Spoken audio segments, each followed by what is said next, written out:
Have you ever started a big project in your business and realized about halfway through that you didn't have enough resources to finish? Have you made a lot of revenue in your business, but still feel like you don't have enough to grow? Have you hired too fast, expanded too quickly, and now you regret it? If any of this sounds familiar to you, you've come to the right place at the right time. We're gonna talk about one of the biggest mistakes I have seen business owners make. So they make big moves without planning properly. And I don't want that to happen to you. Bible actually gives us clear strategies that we can take with us to help us plan our financial trajectories properly. Just so that you understand what's gonna happen, we're gonna dive into some principles in the scripture. We're also gonna look at a case study. But most importantly, we're also going to talk about how you can work with these strategies that we're going to discuss today. The story is found in Judges chapter 7, verses 1 through 8. And it is the story of Gideon and his army. And you're like, what does this have to do with anything that you just said? Just hear me out. Hear me out. Listen in. Gideon had an army. He had about 32,000 men that he was going to use to fight the Midianites. But God was like, oh no, that's too much. You need to dwindle them down. Just to put this into perspective, the Midianite army, according to scripture, it was about 135,000 men according to Judges chapter 8, verse 10. And Gideon had 32,000. And the Lord said, you have too much. Okay? But anyway, so the Lord said, you have too much. So he came up with a solution to dwindle down. And the first thing he did was he said, okay, for all the men who are fearful, who are scared to go to battle, because I don't know, we have to fight an army that has 135,000 men and we're only 32,000. Because that's how we think, right? We're just like, that doesn't even make any sense. If they're fearful, allow them to go home. They were reduced to 10,000 men. So 22,000 were like, yeah, this is for the birds. I'm going home to my wife and kids. So now we have 10,000 valiant men. And the Lord is like, that's still too much. Here is why I always talk about faith in business, because here's the truth. We're talking about 135,000 men and God telling Gideon that 10,000 is too much after 22,000 already left. That's all I'm saying. It took faith to follow God's strategy. That's all I'm saying. He came up with another plan. He took them to a body of water and said, look, those that kneel down and use their hands to drink the water, we keep those. And those that just bend down, put their faith in it to drink it, they get to go home. After that was sorted through, Gideon was left with 300 men. The Lord was like, great, this works. What are you thinking in your mind right now, right? Like the math is not mathing. It's almost like when you have more bills than months to pay. Like the math never maths. Either way, that is what happened. God reduced the army to just 300 men. Here is what is amazing about this. The Bible talks about how the reason God reduced the men was so that the army, Gideon and his army, couldn't boast and say they were the ones that did this. If I could be quite honest with you, well, maybe they would feel like a little boastful because there was only 32,000 of them and 135,000. And if they had, won the war, they would have been like, look at what we've been able to do. That's possible. But the 22,000 men that left were fearful. So I don't even know if they were much use, to be quite honest with you. This is the key strategy. When God dwindled it down to the 300, you know who he chose? He chose people that were useful and that were brave. People in that army were literally who was needed. They were the 300 out of the 32,000 men that could be used for this mission. His army was not filled with a lot of fluff.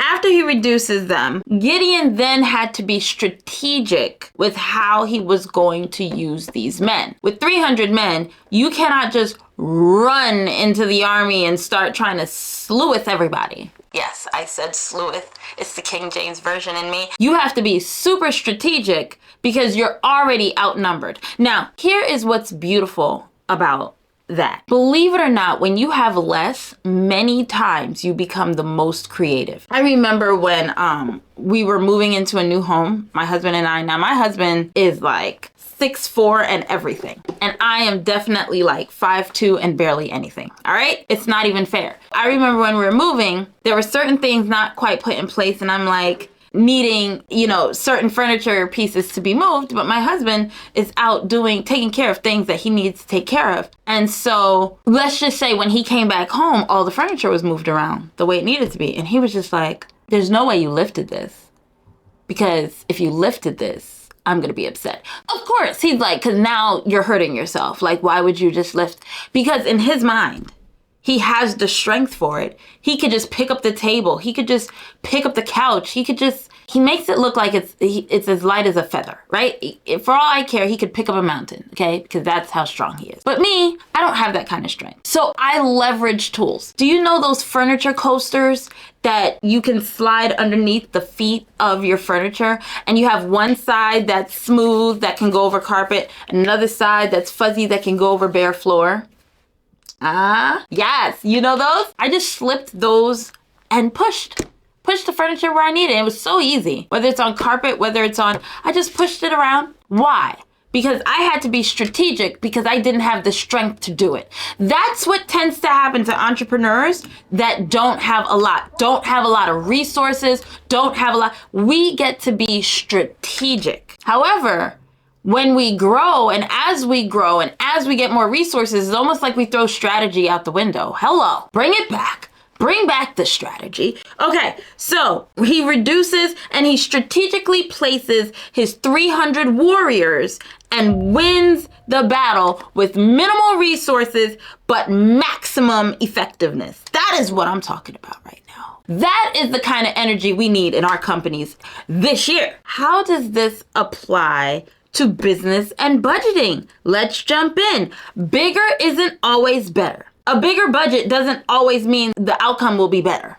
This is why it's very important to take time to plan out and be strategic. This is why you need a mentor to help you plan out strategically certain things that need to happen, especially the big moves in your company, the growth moves in your company. So just because you have resources doesn't mean you should use them all at once.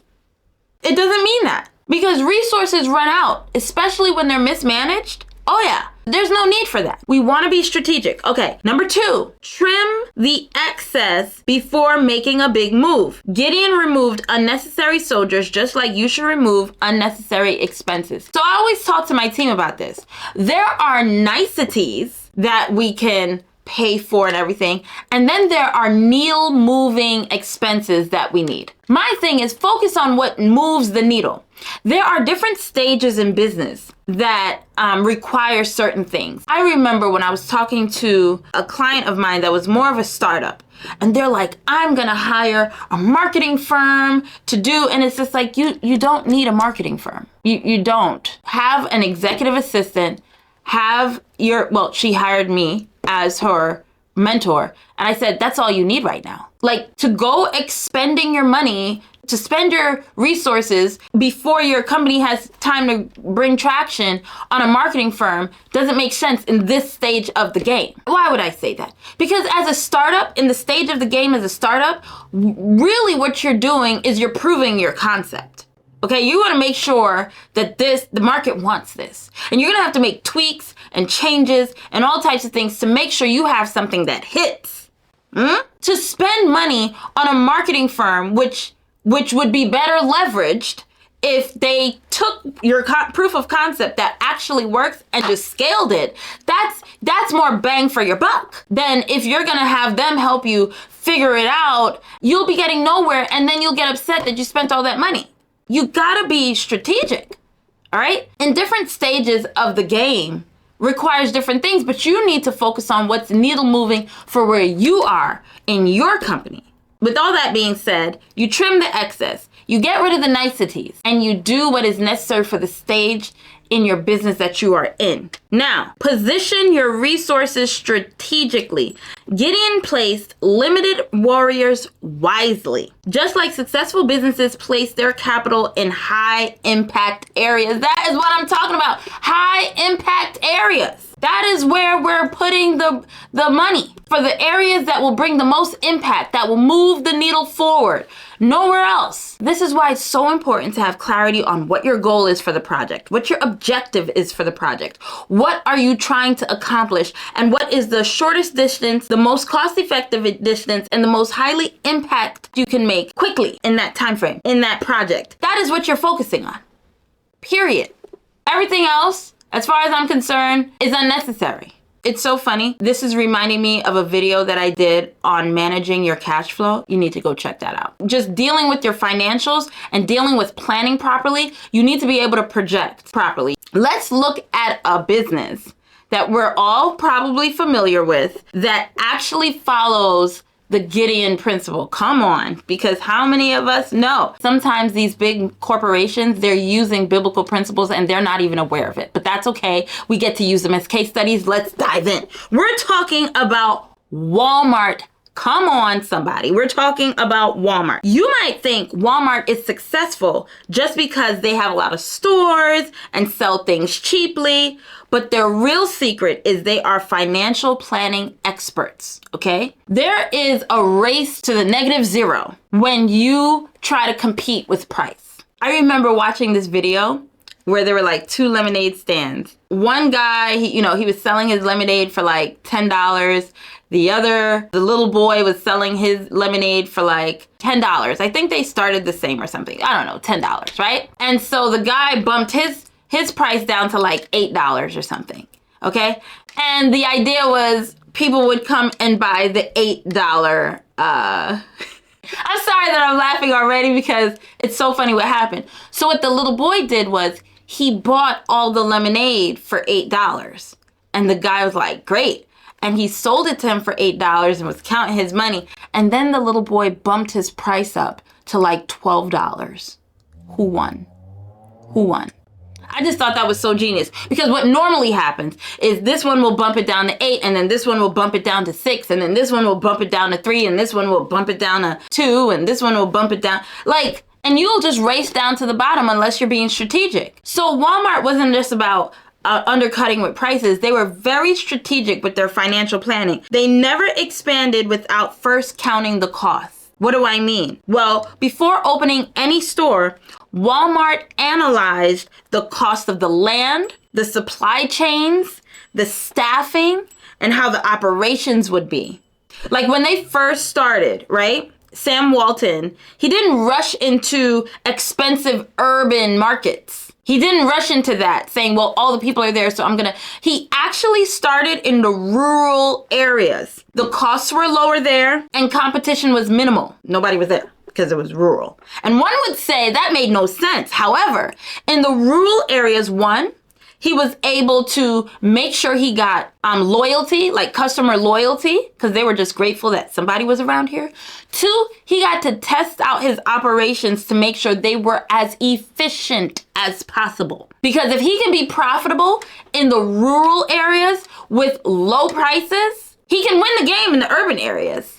Absolutely. So he took that as a standing ground to just quickly get his operations efficient and all the things. And then anytime he expanded, like I said, he looked at land cost, supplier access, local demand. Guess what he did? He tracked every dollar spent to avoid unnecessary costs. This is what I'm talking about. This is what I'm saying. You need to track where your dollars are going and how much you're bringing in. That's so key. In tracking their expenses, if they noticed that the supplier or the products coming in, like the costs were going too high or something was happening, they were always looking at technology, always looking at ways to dwindle that down. They would cut unnecessary expenses in the supply chain, inventory, and logistics. So it's one of those things, like if you have something on a shelf and it's not selling, stop buying it. Stop putting it on your shelf. Stop stocking it. Like these are the things that they would look at. What's profitable? What is actually getting off the shelf. And I know it's a little different in different areas of the world, but they have a system behind that. This is why I love operations. Can you tell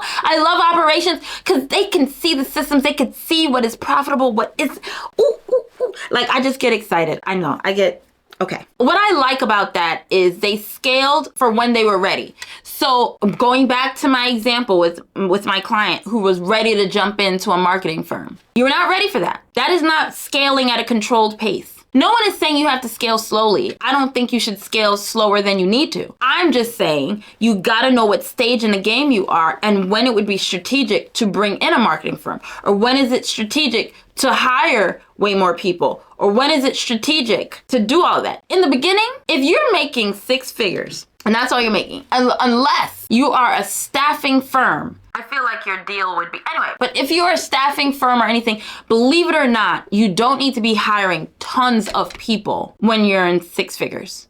There are many businesses, depending on what market you're in, that can get to $1 million just with a great mentor, themselves, and an executive assistant, or equivalent to an executive assistant, your right-hand person. And if you're in a partnership, okay, 4 people. The idea is you can get to $1 million with just that. And people are like, well, not in my industry because, you know, I need a lot of labormen and all that kind of jazz.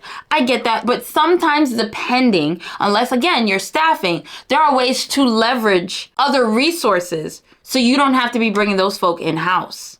I talk to the folk in my community and I talk to my clients about these type of strategies all the time, because my thing is you don't want to overextend yourself unnecessarily. With all that being said, many businesses, they really try to use the Walmart method, and they think the Walmart method is just drive my prices low. How many of us, come on, raise your virtual hands, I see you. How many of us feel like, okay, I can't sell this thing because my prices are too high. I need to drive my prices lower.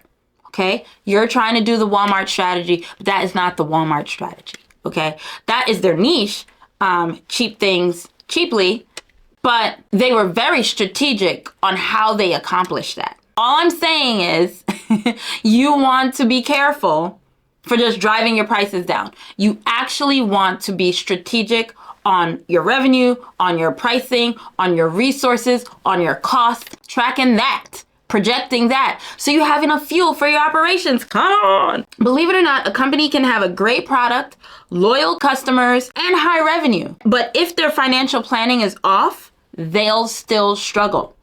Very much so. So let's talk about you. Let's talk about how you can take advantage of this Gideon principle, this Walmart strategy of really being able to plan appropriately. Because one would say, well, Kawana, in the scriptures, what really happened is God said he didn't want them to boast. He wanted to show them a miracle. But if you look at what the strategy Gideon used, yeah, he was following the Lord, sure. But look what he did. So he had only 300 men. What he did was he strategically placed them around their enemy camp. He had them have a horn and like pitchers. And he said, when I blow the horn, I'm going to blow the horn and break my pitcher. And then all of you do it the same. Okay. And so when they did that, the enemy camp thought it was this huge army coming, and they started like they were just going crazy. They ended up killing each other. Like they ended up hurting each other and like it was a mess because of the confusion that they were able to create. That's how they won the battle. Very strategically. Believe it or not, the men that were there were brave. The men that were there were open to strategy. The men that were there, God had him dwindle him down to the resources. And yes, God did get the glory. How does this apply to you? Remember, Gideon cut down his army before going into battle. You should cut unnecessary expenses before expanding. One of the biggest unnecessary expenses is if you're trying to hire 30 people as a startup. Don't need that many people. Leverage more automation. Leverage more resources, okay? That are much cheaper. Another huge expense. Many of the business owners I know, they want to put on a face of wealth before they have wealth. So they'll spend money on a lot of niceties that are not moving the needle. I don't think it's necessary. Or here it comes. I hate to pick on the photography space. I'm so sorry, y'all. But like people that are videographers or photographers, you love gadgets and gizmos of plenty. Like you love it. And so you're like, I need this camera to really move the needle. And it's like, but you're only like, wait till you hit $1 million in revenue.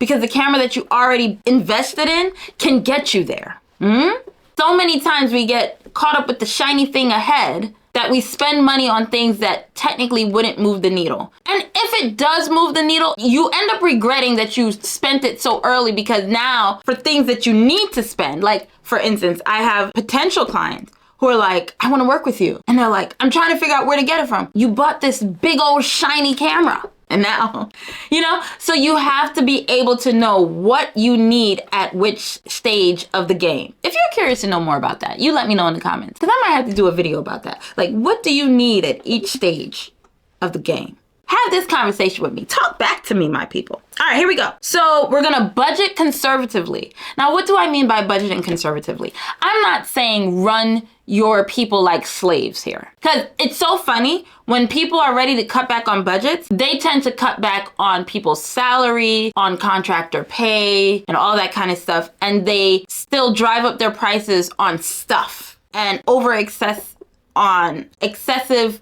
apps that they're not even using. Drive your expenses down on those things. Again, if you have a good, solid core team of 3 or maybe 4 and you're in 6 figures, don't drive your workers into slavery, because you need them to give you your best. You need them to give you your all. That's not exactly what I mean. Now, if you overextended yourself and hired a whole bunch of people that you shouldn't have hired at that stage, you might need to talk with me so we can figure out what your game plan is to fix all of that. But the idea is, I'm not necessarily saying run a slave show here. What I'm saying is that there are ways to pull back and to spend conservatively. Make sure you understand what your clients actually want, so you don't go spending money on things for them that they don't care about, and you actually put the resources into things that they do care about. And then you want to always assume the unexpected expenses will come up. Walmart always sets aside extra funds for supply chain issues, labor costs, inflation. I think we talked about that too in another video, where Apple, it puts away $200 billion in cash reserves. Go check that video out. The idea is you want to put some aside for a rainy day, for something that shows up that you didn't expect when you're expanding or when you're working on this major project of yours. Also, invest where it matters. Just like Gideon placed his 300 men strategically where they needed to be in key positions, place your capital where it will have the highest return on investment. You cannot know that unless you're tracking. That's all I'm saying. You need to know where your highest return of investment is in your business. Do you guys know where your highest return? I remember talking to a client, and I said, what business activity do you do that actually brings your highest return? What they said to me was, well, I like to sell this particular service because it's the premium offer. But that didn't answer my question. Because the truth is, if your core offer is bringing you in way more money than your premium offer, I'm not saying get rid of your premium offer. I'm just saying we might need to tweak that to drive it up a bit more. But we may need to double down on your core offer so that it brings you way more, because it's a machine that's optimized and that's working, and it can level the playing field. You get the point. You get the point. You want to put your money where the return is, guys. Where the return is.